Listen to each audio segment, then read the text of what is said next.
Okay, so hi all, welcome to ACB academy. എല്ലാവർക്കും ACB അക്കാഡമിയുടെ പുതിയ വീഡിയോയിലേക്ക് സ്വാഗതം. നമ്മുടെ കമ്പനി ബോർഡ് LGS എക്സാം ഒരുപാട് പേര് പ്രിപ്പയർ ചെയ്യുന്ന, ഒരുപാട് പേര് അറ്റംപ്റ്റ് ചെയ്യാനായിട്ട് പോകുന്ന ഒരു പ്രധാനപ്പെട്ട എക്സാം ആണ് നമ്മുടെ കമ്പനി ബോർഡ് LGS എക്സാം എന്ന് പറയുന്നത്, അല്ലേ? അപ്പോൾ കമ്പനി ബോർഡ് LGS എക്സാം നമുക്കറിയാം, ഇനി വരുന്ന മാസങ്ങളിൽ നമുക്ക് ആദ്യം എന്തുണ്ടാകും? നമുക്ക് 10th ലെവൽ കോമൺ പ്രിലിംസ് ഉണ്ടാകും. അതിനുശേഷമായിരിക്കും കമ്പനി ബോർഡ് LGSന്റെ എന്തുണ്ടാകുക? മെയിൻസിന്റെ എക്സാം ഒക്കെ നമുക്ക് വരിക, അല്ലേ? അപ്പോൾ നമുക്കറിയാം, പ്രിലിംസ് നടന്നതിന് ശേഷം പിന്നീട് അധികം ടൈം നമുക്ക് എന്തിനായിട്ട് കിട്ടില്ല? മെയിൻസിനായിട്ട് കിട്ടില്ല. നമ്മൾ മാക്സിമം പ്രിലിംസിന് മുൻപായിട്ട് തന്നെ എന്ത് ചെയ്യുക? സിലബസ് ഒക്കെ കവർ ചെയ്ത് നല്ല രീതിയിൽ ഏരിയാസ് ഫോക്കസ് ചെയ്ത് പഠിക്കുക എന്നുള്ളതിനൊക്കെ തന്നെയാണ് നമ്മൾ ആദ്യം എന്ത് കൊടുക്കേണ്ടത്? ശ്രദ്ധ കൊടുക്കേണ്ടത്, അല്ലേ? അപ്പൊ നിങ്ങൾ കമ്പനി ബോർഡ് LGS എക്സാമിന് അല്ലെങ്കിൽ ഈ വരാൻ പോകുന്ന 10th 7th ലെവലിലേക്ക് എക്സാമിന് പ്രിപ്പയർ ചെയ്യുന്ന ഒരു വിദ്യാർത്ഥിയാണ് നിങ്ങളെന്നുണ്ടെങ്കിൽ, ഏതൊരു എക്സാമിനാണെന്നുണ്ടെങ്കിലും ഓക്കെ, ഏതൊരു എക്സാമിനാണെന്നുണ്ടെങ്കിലും നിങ്ങൾ നിർബന്ധമായിട്ടും പഠിച്ചിരിക്കേണ്ട, നമ്മുടെ സിലബസ് വൈസ് കമ്പയർ ചെയ്ത് നോക്കുമ്പോൾ നിർബന്ധമായിട്ടും പഠിച്ചിരിക്കേണ്ട, ഒരു കാരണവശാലും സ്കിപ്പ് ചെയ്യാൻ പാടില്ലാത്ത ചാപ്റ്റേഴ്സ് ഏതൊക്കെയാണെന്നുള്ളത് ഓരോ സിലബസ് വൈസ് നമ്മൾ എന്ത് ചെയ്യാണ്? ഈ ഒരു വീഡിയോയിൽ ഡിസ്കസ് ചെയ്യാണ്. അപ്പോൾ സയൻസ് ഞാൻ ഓൾറെഡി മുന്നത്തെ വീഡിയോസിലും പറഞ്ഞിട്ടുണ്ട്. സയൻസ് മാക്സിമം നിങ്ങൾ ജനറൽ പഠിക്കാതെ കൂടുതലായിട്ട് സയൻസിന്റെ SCRT എല്ലാ ചാപ്റ്റേഴ്സും പഠിക്കുക എന്നുള്ളത് തന്നെയാണ് ഇമ്പോർട്ടന്റ്, അല്ലെ? സയൻസ് സബ്ജക്ട്സിന് SCRT ഒരു വലിയ സോഴ്സ് തന്നെയാണ്. അത് എവിടെ നിന്ന് വേണമെങ്കിലും നിങ്ങൾക്ക് എന്ത് എക്സ്പെക്ട് ചെയ്യാം? ക്വസ്റ്റ്യൻസ് എക്സ്പെക്ട് ചെയ്യാനായിട്ട് പറ്റും. ഓക്കെ, സയൻസിന്റെ കേസിൽ അതാണ് സ്ഥിതി. നിങ്ങൾ എല്ലാ ചാപ്റ്റേഴ്സും പഠിക്കുക. അങ്ങനെ ഇന്നതെന്ന് മാത്രം നമ്മൾ ഫോക്കസ് ചെയ്ത് പറയുന്നില്ല. ഫോക്കസ് ചെയ്യേണ്ട അല്ലെങ്കിൽ എക്സ്ട്രാ ഫോക്കസ് കൊടുക്കേണ്ട ചാപ്റ്റേഴ്സ് നിങ്ങൾ പറഞ്ഞു തരാം. പക്ഷെ എങ്കിലും സയൻസിന്റെ ഏറ്റവും വലിയ സോഴ്സ് എന്ന് പറയുന്നത് ഈ പറയുന്ന എന്താണ്? SCRT ടെക്സ്റ്റ് ബുക്ക് തന്നെയാണ്. മറ്റ് GK സബ്ജക്ട്സിലേക്ക് വരുമ്പോൾ നമുക്കറിയാം ഒരുപാട് ചാപ്റ്റേഴ്സ് കിടപ്പുണ്ട്. അതിലെല്ലാം പഠിക്കണം എന്നുള്ളത് തന്നെയാണെങ്കിൽ പോലും സിലബസ് വൈസ് നോക്കുമ്പോൾ ഒരിക്കലും നിങ്ങൾ സ്കിപ്പ് ചെയ്യാൻ പാടില്ലാത്ത, അല്ലെങ്കിൽ നിർബന്ധമായിട്ട് നിങ്ങൾ പഠിച്ചു കഴിഞ്ഞാൽ നമ്മുടെ സിലബസിന്റെ നല്ലൊരു ശതമാനം കവർ ചെയ്യാനായിട്ട് പറ്റുന്ന ചില ചാപ്റ്റേഴ്സും ഉണ്ട്. ഓക്കെ, അപ്പൊ ആ ചാപ്റ്റേഴ്സ് ഏതൊക്കെയാണെന്നുള്ള സബ്ജക്ട് വൈസ് നമുക്ക് എന്ത് ചെയ്യാം? ഒന്ന് നോക്കാം. അപ്പൊ നിങ്ങൾ ഇന്ത്യൻ കോൺസ്റ്റിറ്റ്യൂഷൻ ആണ് പഠിക്കുന്നതെന്നുണ്ടെങ്കിൽ അതിൽ ഇമ്പോർട്ടന്റ് ആയിട്ട് വരുന്ന കുറെ ചാപ്റ്റേഴ്സ് നമുക്ക് എന്ത് ചെയ്യുന്നുണ്ട്? വരുന്നുണ്ട്. അതിൽ ഏറ്റവും പ്രധാനപ്പെട്ട ഒരു ചാപ്റ്റർ ആണ് 8th സ്റ്റാൻഡേർഡിലെ 5ാമത്തെ ചാപ്റ്റർ, ഇന്ത്യൻ ഭരണഘടന, അവകാശങ്ങളും കർത്തവ്യങ്ങളും എന്ന് പറയുന്ന ചാപ്റ്റർ. അവകാശങ്ങളും കർത്തവ്യങ്ങളും എന്ന് പറയുന്ന ചാപ്റ്റർ. അതുപോലെ 6ാം ക്ലാസ്സിലെ 9ാമത്തെ ചാപ്റ്ററായ ഭരണഘടനയ്ക്ക് ഒരു മുഖവുര എന്ന് പറയുന്ന ചാപ്റ്ററും ഇതുപോലെ ചെറിയ ചെറിയ ക്വസ്റ്റ്യൻസ് ഒക്കെ നിങ്ങൾക്ക് എക്സ്പെക്ട് ചെയ്യാനായിട്ട് പറ്റുന്ന ഒരു ഏരിയ ആണ്. പക്ഷെ അതുപോലെ ഇമ്പോർട്ടന്റ് ആയ ചാപ്റ്റർ ആണ് 7ാം ക്ലാസ്സിലെ 3ാമത്തെ ചാപ്റ്റർ, ഭരണഘടന വഴിയും വഴികാട്ടിയും എന്ന് പറയുന്ന ചാപ്റ്റർ. വളരെ ഇമ്പോർട്ടന്റ് ആണ്. ഒരുപാട് ക്വസ്റ്റ്യൻസ് വരാൻ പോകുന്ന ഒരു ചാപ്റ്റർ തന്നെയാണ്, അല്ലെ? പക്ഷേ നിങ്ങൾ ഡിഗ്രി ലെവലും അല്ലെങ്കിൽ ഏത് എക്സാംസ് നോക്കിയാലും, എസ്പെഷ്യലി ഡിഗ്രി ലെവലിലൊക്കെ വരുമ്പോൾ നിങ്ങൾക്ക് അറിയാനായിട്ട് പറ്റും, നമുക്ക് ഒരുപാട് സ്റ്റേറ്റ്മെന്റ് ക്വസ്റ്റ്യൻസും അല്ലെങ്കിൽ ഇൻ ഡീപ്പ് ആയിട്ടുള്ള ഒരുപാട് ക്വസ്റ്റ്യൻസ് കോൺസ്റ്റിറ്റ്യൂഷൻ ഏരിയയിൽ നിന്ന് വരാനായിട്ട് പോകുന്ന വളരെ പ്രധാനപ്പെട്ട, നിങ്ങൾ നിർബന്ധമായും പഠിക്കേണ്ട ഒരു ചാപ്റ്റർ തന്നെയാണ് ഏതെന്ന് പറയുന്നത് ഈ പറയുന്ന 9th സ്റ്റാൻഡേർഡിലെ 4th ചാപ്റ്റർ, ഇന്ത്യൻ ഭരണഘടനയിലെ അധികാര വിന്യാസം എന്ന് പറയുന്ന ചാപ്റ്റർ. നമ്മുടെ കോൺസ്റ്റിറ്റ്യൂഷന്റെയും അതുപോലെ എന്താണ് ഇന്ത്യൻ പൊളിറ്റിയുടെ ഒക്കെ കുറെ വൈഡ് ഏരിയാസ് നല്ല ഡീപ്പായിട്ട് പറഞ്ഞു പോകുന്ന ഒരു ചാപ്റ്റർ ആണ് ഈ ഒരു ഇന്ത്യൻ ഭരണഘടനയിലെ അധികാര വിന്യാസം എന്ന് പറയുന്ന ഒരു ചാപ്റ്റർ. പിന്നെ 7ാമത്തെ ചാപ്റ്ററുള്ള ജനാധിപത്യത്തിന്റെ വ്യാപനം സ്ഥാപനങ്ങളിലൂടെ എന്ന് പറയുന്ന extension of democracy through institutions. ഒരുപാട് പ്രധാനപ്പെട്ട കമ്മീഷനുകളെ കുറിച്ചും അതുപോലെ തന്നെ പ്രധാനപ്പെട്ട കോൺസ്റ്റിറ്റ്യൂഷണൽ ബോഡീസിനെ കുറിച്ചും അതുപോലെ സ്റ്റാറ്റ്യൂട്ടറി ബോഡീസിനെ കുറിച്ചും ഒക്കെ മെൻഷൻ ചെയ്യുന്ന, ഒരുപാട് ദേശീയ ലെവൽ കമ്മിറ്റികളെ കുറിച്ചും കമ്മീഷനുകളെ കുറിച്ചും ഒക്കെ ഒരുപാട് ഇമ്പോർട്ടൻസോട് കൂടി തന്നെ ഡീപ്പായിട്ട് മെൻഷൻ ചെയ്യുന്ന ഒരു ചാപ്റ്റർ ആണിത്. അപ്പൊ ഇതും ഒരുപാട് questions, high level questions, high end questions ഒക്കെ വരാൻ പറ്റുന്ന ഒരു ചാപ്റ്റർ തന്നെയാണ്. ഓക്കെ, അതുപോലെയാണ് 8ാമത്തെ ചാപ്റ്റർ ലിംഗവിവേചനമില്ലാത്ത സമൂഹത്തിലേക്ക് എന്ന് പറയുന്നത്. ചില പ്രധാനപ്പെട്ട നിയമങ്ങളും പദ്ധതികളെ കുറിച്ചും ഒക്കെ എന്ത് ചെയ്യുന്നുണ്ട്? ഈ ഒരു ചാപ്റ്ററിൽ മെൻഷൻ ചെയ്യുന്നുണ്ട്. ഓക്കെ, അപ്പൊ ഇതെല്ലാം ഇന്ത്യൻ ഭരണഘടനയുടെ വിവിധ മേഖലകൾ കവർ ചെയ്യുന്ന ചാപ്റ്റേഴ്സ് ആണ് ഇതെല്ലാം. ഇപ്പൊ കോൺസ്റ്റിറ്റ്യൂഷൻ പഠിക്കുമ്പോൾ നിർബന്ധമായിട്ടും ഈ ചാപ്റ്റേഴ്സ് ഒക്കെ ഫോക്കസ് ചെയ്തിട്ട് തന്നെ എന്ത് ചെയ്യുക? നിങ്ങൾ പഠിക്കാനായിട്ട് ശ്രദ്ധിക്കുക.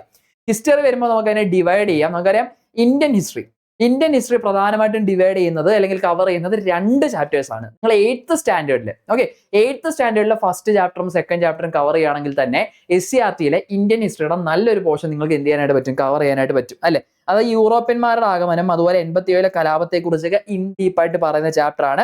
8ാം ക്ലാസ്സിലെ നമുക്കറിയാം ഒറ്റ ടെക്സ്റ്റ് ബുക്കേ ഉള്ളൂ. 8th ഒറ്റ ടെക്സ്റ്റ് ബുക്കേ വരുന്നുള്ളൂ. നമുക്ക് 9th ഒക്കെ വരുമ്പോഴാണ് 2 ടെക്സ്റ്റ് ബുക്ക് വരുന്നത്, അല്ലെ? അപ്പൊ 8th വരുമ്പോൾ ഒറ്റ ടെക്സ്റ്റ് ബുക്ക് ആണ്. അതിലെ 1ാമത്തെ ചാപ്റ്ററും 2ാമത്തെ ചാപ്റ്ററും. 1ാമത്തെ ചാപ്റ്ററിലാണ് അധിനിവേശവും ചെറുത്തുനിൽപ്പുകളും എന്ന് പറയുന്നത്. അതിൽ യൂറോപ്യന്മാർ വന്ന ക്രമം കൃത്യമായിട്ട് പറയുന്നുണ്ട്. ഇന്ത്യയിലെ ആദ്യകാല ഇത് പറയുന്നുണ്ട്. 57 കലാപത്തിലേക്ക് ഇന്ത്യയെ നയിക്കാനുണ്ടായ സാഹചര്യങ്ങളാണ് ഡീപ്പായിട്ടുള്ള, സ്ഥിരമായിട്ട് PSC ചോദിക്കാറുള്ള, ഈവൻ ഒരു സ്റ്റേറ്റ്മെന്റ് ക്വസ്റ്റ്യൻ കഴിഞ്ഞ വർഷം നടന്ന എക്സാമിൽ വന്ന ഒരു ചാപ്റ്ററും കൂടിയാണിത്. അപ്പൊ നിർബന്ധമായിട്ടും അത് എന്ത് ചെയ്യുക? പഠിച്ചിട്ട് പോവുക. ഓക്കെ, ഇനി ഇന്ത്യൻ സ്വാതന്ത്ര്യ സമരത്തിന്റെ മറ്റ് ഘട്ടങ്ങളെ കുറിച്ച് പറയുന്ന 2 ചാപ്റ്റേഴ്സ് ആണ് ഞാൻ പറഞ്ഞത്. 8ാം ക്ലാസ്സിലെ 2nd ചാപ്റ്റർ, ദേശീയ പ്രസ്ഥാനത്തിന്റെ ആവിർഭാവത്തിലേക്ക്, പ്രധാനപ്പെട്ട സംഘടനകൾ, നവോത്ഥാന പ്രസ്ഥാനങ്ങൾ, INCയുടെ രൂപീകരണം, ഇങ്ങനെ പ്രധാനപ്പെട്ട ഒരുപാട് ഏരിയാസ് കവർ ചെയ്യുന്ന ഒരു ചാപ്റ്റർ ആണ്. അപ്പൊ 8ാം ക്ലാസ്സിലെ 1st ചാപ്റ്ററും 2nd ചാപ്റ്ററും ഇന്ത്യൻ ഹിസ്റ്ററിയുടെ മെജോറിറ്റി ഏരിയ കവർ ചെയ്യുന്ന 2 ചാപ്റ്റേഴ്സ് ആണ്. ഇനി 10ാം ക്ലാസ്സിൽ 6ാമത്തെ ചാപ്റ്ററുള്ള സ്വാതന്ത്ര്യത്തിനായുള്ള ബഹുജന മുന്നേറ്റം. ഇതും ഇന്ത്യൻ സ്വാതന്ത്ര്യ സമരത്തെ കുറിച്ച് മെൻഷൻ ചെയ്യുന്ന ഒരു ചാപ്റ്റർ ആണ്. ഇനി ഇന്ത്യൻ ഹിസ്റ്ററിയിൽ തന്നെ സ്വാതന്ത്ര്യാനന്തര ഇന്ത്യയെ കുറിച്ച് പഠിക്കുകയാണെന്നുണ്ടെങ്കിൽ നമുക്കറിയാലോ അതിനുശേഷം നടന്ന യുദ്ധങ്ങൾ, നമ്മുടെ പഞ്ചവത്സര പദ്ധതി, ഇന്ത്യൻ സ്വാതന്ത്ര്യത്തിന് ശേഷം നേരിട്ട വെല്ലുവിളികൾ, എക്കണോമി സാമ്പത്തികമായിട്ടും അല്ലാതെയുമുള്ള വെല്ലുവിളികൾ, അങ്ങനെ ഒരു ഏരിയ വരുന്നുണ്ടല്ലോ. ആ ഏരിയാസ് നല്ല രീതിയിൽ കവർ ചെയ്തു പോകുന്ന ചാപ്റ്റേഴ്സ് ആണ്. നമുക്കറിയാം ഇതൊക്കെ കൂടുതലായിട്ടും പഠിക്കുന്നത് എവിടെ തന്നെയാണ്? 10ാം ക്ലാസ്സിലാണ് അല്ലെ? ഇതൊക്കെ കുറച്ച് ഡീപ്പായിട്ടുള്ള ഏരിയാസ് ആണ്, കുറച്ച് പ്രയാസമുള്ള ഏരിയാസ് ആണ്. ഇതൊക്കെ നമുക്ക് 10ാം ക്ലാസ്സിലാണ് പഠിക്കാനായിട്ട് വരുന്നത്. അപ്പോൾ 10ാം ക്ലാസ്സിലെ 7ാമത്തെ ചാപ്റ്റർ ആയിട്ടുള്ള സ്വതന്ത്ര ഇന്ത്യയുടെ വർത്തമാനം, സ്വതന്ത്ര ഇന്ത്യയുടെ വർത്തമാനം, അതുപോലെ 8ാമത്തെ ചാപ്റ്റർ ആയിട്ടുള്ള ജനാധിപത്യം ഒരു ഇന്ത്യൻ അനുഭവം, ഇതൊക്കെ സ്വാതന്ത്ര്യാനന്തര ഇന്ത്യയെ കുറിച്ച് പഠിക്കാനായിട്ട് നിങ്ങൾക്ക് വരുന്ന പ്രധാനപ്പെട്ട കുറച്ച് ചാപ്റ്റേഴ്സ് ആണ്. ഓക്കെ, ഈ 2 ചാപ്റ്റേഴ്സ് നിർബന്ധമായിട്ട് നിങ്ങൾ അവിടെ എന്ത് ചെയ്യുക? പഠിക്കുക. അപ്പൊ ഇതാണ് ഇന്ത്യൻ ഹിസ്റ്ററിയിലേക്ക് പഠിക്കുമ്പോൾ നിങ്ങൾക്ക് വരുന്നത്. ഇനി നമുക്ക് ഇന്ത്യൻ ജോഗ്രഫിയിലേക്ക് വരുമ്പോൾ നമുക്കറിയാം. ഓക്കെ, ഇന്ത്യൻ ജോഗ്രഫിയിലേക്ക് വരുമ്പോൾ നമുക്കറിയാം ഒന്ന് ഈ പറയുന്ന പോലെ ഇത് ഇത്രയും നിങ്ങൾക്ക് ഇമ്പോർട്ടന്റ് ആണ്. നമുക്കറിയാം 9th 10th ഒക്കെ വരുമ്പോഴത്തേക്ക് നമുക്ക് സോഷ്യൽ സയൻസ് ഫസ്റ്റും ഉണ്ട് സെക്കൻഡും ഉണ്ട്. ഫസ്റ്റ് ഹിസ്റ്ററി പൊളിറ്റിയൊക്കെയാണ്, സെക്കൻഡിനകത്താണ് ജോഗ്രഫിയും എക്കണോമിക്സും ഒക്കെ വരിക. അപ്പോൾ ഇന്ത്യയുടെ ഫിസിയോഗ്രഫിക് ഡിവിഷൻസിനെ 5 ചാപ്റ്റേഴ്സിലായിട്ട് എന്ത് ചെയ്യുന്നുണ്ട്? ഈ പറയുന്ന പോലെ നമ്മുടെ 9ാം ക്ലാസ്സിൽ കവർ ചെയ്യുന്നുണ്ട് അല്ലെ? 1ാമത്തെ chapter, 2nd chapter, 3rd 7th 8th ലോകത്തിന്റെ നിറകയിൽ, വിശാല സമതല ഭൂമിയിൽ പ്ലെയിൻസിനെ കുറിച്ച്, ഭൗമചരിത്രം ഉറങ്ങുന്ന പീഠഭൂമി നമ്മുടെ പ്ലേറ്റ്യൂസിനെ കുറിച്ച്, മണലാരണ്യത്തിലൂടെ നമ്മുടെ ഇന്ത്യൻ ഡെസേർട്ടിനെ കുറിച്ച്, തീരങ്ങളിലൂടെ നമ്മുടെ തീരപ്രദേശം കോസ്റ്റൽ പ്ലെയിൻസിനെ കുറിച്ച്, അങ്ങനെ ഇന്ത്യയുടെ ഫിസിയോഗ്രഫിക് ഡിവിഷൻസിനെ കുറിച്ച് വളരെ ഡീപ്പായിട്ട് ഈ ചാപ്റ്റേഴ്സിൽ പറഞ്ഞു പോകുന്നുണ്ട്. അപ്പൊ അതൊക്കെ നല്ല രീതിയിൽ ക്വസ്റ്റ്യൻസ് വരാറുള്ള വളരെ ഡീപ്പായിട്ടാണ് ആ ചാപ്റ്റേഴ്സ് പോയിരിക്കുന്നത്. അപ്പൊ അങ്ങനത്തെ ക്വസ്റ്റ്യൻസ് ഒക്കെ നിങ്ങൾക്ക് അവിടെ നിന്ന് എന്ത് ചെയ്യാം? എക്സ്പെക്ട് ചെയ്യാനായിട്ട് പറ്റും.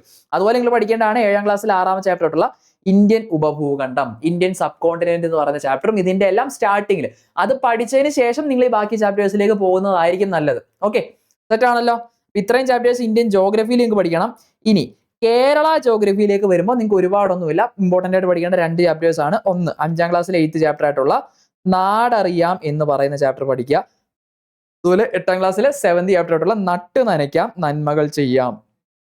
ഇത് രണ്ടും നിങ്ങൾ കേരള ജോഗ്രഫിയിൽ ഏരിയാസ് കവർ ചെയ്യാനായിട്ട് കവർ ചെയ്യേണ്ട പഠിക്കേണ്ട SCRT പോർഷൻസ് ആണ് ഇത് രണ്ടും വരുന്നത്. ഇനി നിങ്ങൾക്ക് പഠിക്കാനായിട്ട് വരുന്നത് നമ്മൾ കേരള റിനേസൻസ്, നമ്മുടെ കേരള നവോത്ഥാനം അല്ലെങ്കിൽ കേരള ഹിസ്റ്ററിയെ കുറിച്ചൊക്കെ പഠിക്കുകയാണെന്നുണ്ടെങ്കിൽ നമുക്കറിയാം കഴിഞ്ഞ വർഷത്തേക്ക് നോക്കുകയാണെന്നുണ്ടെങ്കിൽ കേരള ഹിസ്റ്ററിയിലൊക്കെ എന്താണ് നമ്മുടെ SCRT ടോപ്പിക്സിൽ വളരെ ലിമിറ്റഡ് ആയിരുന്നു, വളരെ കുറവായിരുന്നു. 10th ഒരു ചാപ്റ്റർ മാത്രമേ ഉള്ളായിരുന്നു. അതൊക്കെ തന്നെ എന്താണ് നമുക്ക് ഒരുപാട് ഡീപ്പായിട്ട് അല്ലെങ്കിൽ അങ്ങനത്തെ കാര്യങ്ങളൊന്നും വന്നിട്ടില്ല. പക്ഷെ നിലവിൽ നമുക്കറിയാം സിലബസ് കരിക്കുലം ഒക്കെ മാറിയപ്പോഴത്തേക്ക് കേരള ഹിസ്റ്ററിക്ക് നല്ല രീതിയിലുള്ള ഇമ്പോർട്ടൻസ് വന്നിട്ടുണ്ട്. അപ്പൊ അത് പല ചാപ്റ്റേഴ്സിലായിട്ട് പക്ഷേ എന്താണ് സ്കാറ്റേർഡ് ആയിട്ട് ചെറിയ കിടക്കുകയാണ്. അതിനെ മാത്രം ഫോക്കസ് ചെയ്യുന്ന ക്വസ്റ്റ്യൻസ് കുറച്ച് കുറവാണെന്നുള്ളത് അറിയാം. എങ്കിലും നമുക്ക് നോക്കാം. ഓക്കെ, 7ാം ക്ലാസ്സിലെ 4th ചാപ്റ്റർ അനീതിയിൽ നിന്ന് നീതിയിലേക്ക് കംപ്ലീറ്റ്ലി കേരള ഹിസ്റ്ററിയിൽ ഫോക്കസ് ചെയ്തേക്കുന്ന ഒരു ചാപ്റ്റർ ആണെന്ന് ചോദിച്ചാൽ അല്ല. പക്ഷെ അതിൽ നമുക്ക് പഠിക്കേണ്ടതായിട്ടുള്ള കുറച്ച് കാര്യങ്ങളൊക്കെ എന്ത് ചെയ്യുന്നുണ്ട് ആ ചാപ്റ്ററിൽ വരുന്നുണ്ട്.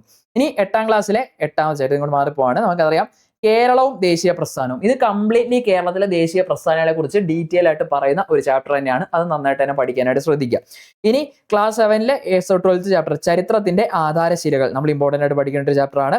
അതുപോലെ ഓൾഡ് ടെക്സ്റ്റ് ബുക്കിലെ കേരളം ആധുനികതയിലേക്ക്, ഈ ചാപ്റ്ററിന്റെ കാര്യമാണ് ഞാൻ പറഞ്ഞത്.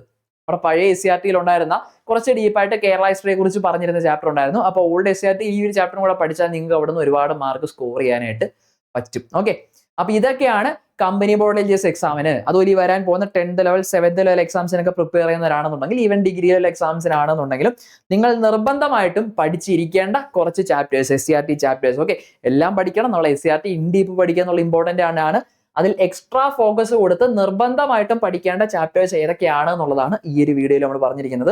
സോ ഇൻ കേസ് ഈ ചാപ്റ്റേഴ്സ് നിങ്ങൾ പഠിച്ചിട്ടില്ല, കവർ ചെയ്തിട്ടില്ല എന്നുണ്ടെങ്കിൽ ഉറപ്പായിട്ടും നല്ല രീതിയിൽ ഈ ചാപ്റ്റേഴ്സ് പഠിക്കാനായിട്ട് ശ്രദ്ധിക്കുക. ഓക്കെ, കമ്പനി ബോർഡ് LGS എന്ന് പറയുമ്പോൾ ഇനി നിങ്ങൾ കുറച്ചുകൂടെ സമയമുണ്ട്. ചാപ്റ്റേഴ്സ് റിവൈസ് ചെയ്യാന്നുള്ളതല്ല, നന്നായിട്ട് പഠിക്കാനുള്ള സമയമൊക്കെ വരുന്നുണ്ട്. അപ്പോൾ ടൈം കണ്ടെത്തി ഈ ചാപ്റ്റേഴ്സ് പഠിക്കാനായിട്ട് നിങ്ങൾ ശ്രദ്ധിക്കുക. ഓക്കെ, തെറ്റാണല്ലോ. ഞാൻ എപ്പോഴും പറയാറുള്ള ഒരു കാര്യമാണ്, ഈ വർഷം നടക്കാൻ പോകുന്ന എക്സാമുകൾ എന്ന് പറയുന്നത് ന്യൂ SCRT വളരെ വളരെ വളരെ ക്രൂഷ്യലാണ്. കഴിഞ്ഞ ലാസ്റ്റ് ഇയറിൽ അത്രയും ഡീപ്പായിട്ട് അവിടുന്ന് ക്വസ്റ്റ്യൻസ് വന്നിട്ടുണ്ടോ എന്ന് വെച്ചാൽ നമുക്കറിയാം സിലബസ് മാറിയതേ ഉള്ളൂ, കരിക്കുലം മാറിയതേ ഉള്ളൂ. അപ്പൊ അതിൻ്റെതായിട്ടുള്ള ലിമിറ്റേഷൻസ് ഉണ്ടായിരുന്നു.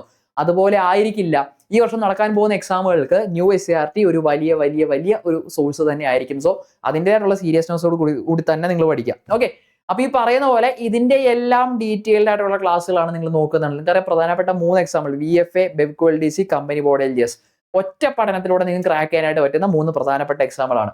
അപ്പൊ ഇതിന്റെ മെയിൻസ് ഫോക്കസ് ചെയ്ത് നിങ്ങൾ പഠിക്കുകയാണെന്നുണ്ടെങ്കിൽ ഇനി നിങ്ങൾക്ക് അധികം സമയം വരുന്നില്ല. ഇനി വരാൻ പോകുന്ന ലിമിറ്റഡ് ടൈമിൽ മാക്സിമം റിസൾട്ട് ഉണ്ടാക്കുക എന്നുള്ളതാണ് നിങ്ങൾ ഇനിയോട്ട് ചെയ്യേണ്ടത്. അപ്പൊ ഇതുവരെ പ്രിപ്പറേഷൻ തുടങ്ങിയിട്ടില്ല അല്ലെങ്കിൽ എങ്ങനെ പഠിക്കണം എന്ന് ഐഡിയ ആക്കില്ല എന്നുണ്ടെങ്കിൽ ഈ ലിമിറ്റഡ് ടൈമിൽ കംപ്ലീറ്റ് സിലബസ് കവറേജ് നിങ്ങൾക്ക് പ്രൊവൈഡ് ചെയ്യുന്ന, അതും ഡെയിലി സ്റ്റഡി പ്ലാന്റെ ബേസിസിൽ കംപ്ലീറ്റ് സിലബസ് കവറേജ് പ്രൊവൈഡ് ചെയ്യുന്ന ഒരു ബാച്ചാണ് നമ്മുടെ ഒരു 3-in-1 ബാച്ച് എന്ന് പറയുന്നത്. ഇൻ കേസിൽ നിങ്ങൾ ഓരോ എക്സാംസിനായിട്ട് സെപ്പറേറ്റ് ആയിട്ടാണ് പഠിക്കുന്നുണ്ടെങ്കിൽ നമുക്ക് എന്തുകൊണ്ട് ഇൻഡിവിജ്വൽ ബാച്ചസും ഉണ്ട്. ഒരുമിച്ച് പഠിക്കുന്നവർക്കാണെങ്കിൽ നിങ്ങൾക്ക് ഇതൊരു ഇന്റഗ്രേറ്റഡ് ബാച്ച് ആയിട്ട് ജോയിൻ ചെയ്യാം. നമുക്കറിയാം കോമൺ സിലബസ് ആണ്. അപ്പോൾ ഡെയിലി സ്റ്റഡി പ്ലാന്റെ ബേസിൽ നിങ്ങൾക്ക് ക്ലാസ്സുകൾ പ്രൊവൈഡ് ചെയ്യും. സോ അതുകൊണ്ട് നിങ്ങൾക്ക് സിലബസ് കവർ ചെയ്യാൻ പറ്റുമോ, നിങ്ങൾ പഠിച്ച് കംപ്ലീറ്റ് ചെയ്യുമോ, അങ്ങനത്തെ ടെൻഷൻസ് ഒന്നും വേണ്ട. ഓരോ ദിവസവും പഠിക്കേണ്ട ടോപ്പിക്സ്, അതിന്റെ ക്ലാസ് നോട്ട്സ് ഇതൊക്കെ നിങ്ങൾക്ക് റെഗുലർ ആയിട്ട് പ്രൊവൈഡ് ചെയ്യുന്നതായിരിക്കും. ആൻഡ് അതിനോടൊപ്പം തന്നെ നമുക്ക് PYQ ബേസ്ഡ് റിവിഷൻ ഉണ്ടായിരിക്കും. സോ ഏതൊരു ടോപ്പിക് ഏതൊരു സബ്ജക്ട് എടുത്താലും അതുമായിട്ട് ബന്ധപ്പെട്ട എല്ലാ PYQസും നമ്മൾ എന്ത് ചെയ്യുന്നതായിരിക്കും, നമ്മൾ അതിന്റെ പാരലായിട്ട് തന്നെ റിവൈസ് ചെയ്ത് നമ്മൾ പോകുന്നതായിരിക്കും. ആൻഡ് മോക്ക് ടെസ്റ്റുകളും ഉണ്ടായിരിക്കും. റെഗുലർ ബേസിൽ മോക്ക് ടെസ്റ്റുകൾ വരുന്നതുകൊണ്ട് തന്നെ അത് നിങ്ങൾക്ക് കൃത്യമായിട്ട് ഇവാലുവേറ്റ് ചെയ്യാൻ അനലൈസ് ചെയ്യാനല്ലോ പറ്റും. ആൻഡ് SCRT ഞാൻ പറഞ്ഞല്ലോ വളരെ ഇമ്പോർട്ടന്റ് ആണ്. സോ SCRTയുടെ ചാപ്റ്റർ വൈസ് ക്ലാസ്സസും ഈ ഒരു കോഴ്സിന്റെ ഭാഗമായിട്ട് നമ്മൾ പ്രൊവൈഡ് ചെയ്യുന്നതാണ്. ആൻഡ് കറന്റ് അഫേഴ്സിനും സ്പെഷ്യൽ സെക്ഷൻസ് ഉണ്ടായിരിക്കും. സോ ഈ ഒരു എക്സാമുകൾ ക്രാക്ക് ചെയ്യാൻ വേണ്ട എല്ലാ അസിസ്റ്റൻസും നിങ്ങൾക്ക് പ്രൊവൈഡ് ചെയ്യുന്ന ഒരു കംപ്ലീറ്റ് ബാച്ച് തന്നെയാണ്. താല്പര്യമുള്ളവരെ സ്ക്രോളിൽ കാണുന്ന നമ്പറിലേക്ക് കോൺടാക്ട് ചെയ്താൽ കൂടുതൽ ഡീറ്റെയിൽസ് നിങ്ങൾക്ക് അവിടെ നിന്ന് അവൈലബിൾ ആയിരിക്കും. സോ പെട്ടെന്ന് വിളിക്കുക, സമയമില്ല. എത്രയും പെട്ടെന്ന് അഡ്മിഷൻസ് എടുത്തിട്ട് നല്ല രീതിയിൽ പ്രിപ്പറേഷൻസ് മുന്നോട്ട് കൊണ്ടുപോകുക. ഓക്കെ, അപ്പോൾ ഈ പറഞ്ഞിരിക്കുന്ന ചാപ്റ്റേഴ്സ് ഒക്കെ നന്നായിട്ട് പഠിക്കാനും എല്ലാവരും ശ്രദ്ധിക്കുക. അപ്പോൾ കൂടുതൽ ഡീറ്റെയിൽസുമായിട്ട് നമുക്ക് നെക്സ്റ്റ് വീഡിയോയിൽ കാണാം. Till then all the best.